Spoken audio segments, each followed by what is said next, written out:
Per far corta, sono un corso della diaspora. Sono nato, babone e mammone mi hanno arrivato, babbo è morto in 49 quando sono nato.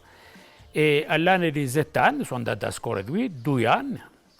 C'era la scuola di Tiuc e la scuola di Maiò. E soprattutto dopo, nel 67, per fare l'armata, e ho lavorato in un continente, lavoravo in una banca, ho perso il mio impiego perché la politica faceva che c'erano i compagni che erano in prigione per l'affare di pesce e sono andato a vederli quando erano in prigione e sono stato obbligato a rimandare un'autorizzazione a un giudice che si chiamava le juge Tin, Cour de sûreté de l'État.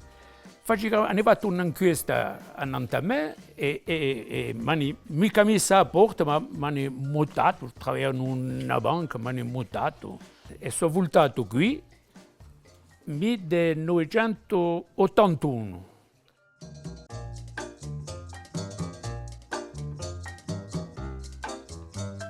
Quando venivo qui in Corsica c'era sul profumo, ma è vero che in strette c'era Giotta, c'era Iadini, c'era Budina, ma non era nulla, era una cosa che mi piaceva.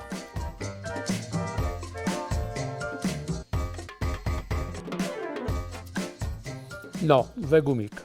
Nulla, no, quando ero giù tutto era bene. Me ne vengo una cosa, portarmi tutti i giorni un ceppo facendo un po' a scuola. Allora i giù che portavano un ceppo giù, ma io un ceppo più, facendo un po'. Questo è un affare che è stata sempre per me una cosa, voilà.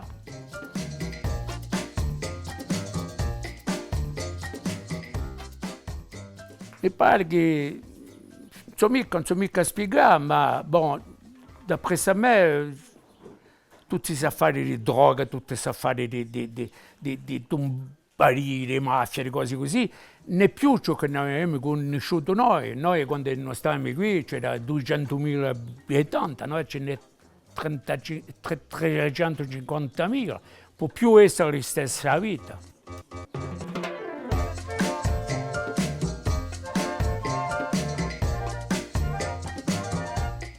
Sono mica che di idioti, non mica lavoro, sono sbandati, non c'è più nulla, non c'è più su spirito che c'era innanzi, voilà. Donc, spero che tutto si rimetterà in piazza e che i giovani si accoglieranno per fare un cosa meglio che noi abbiamo fatto noi, mica bene, voilà.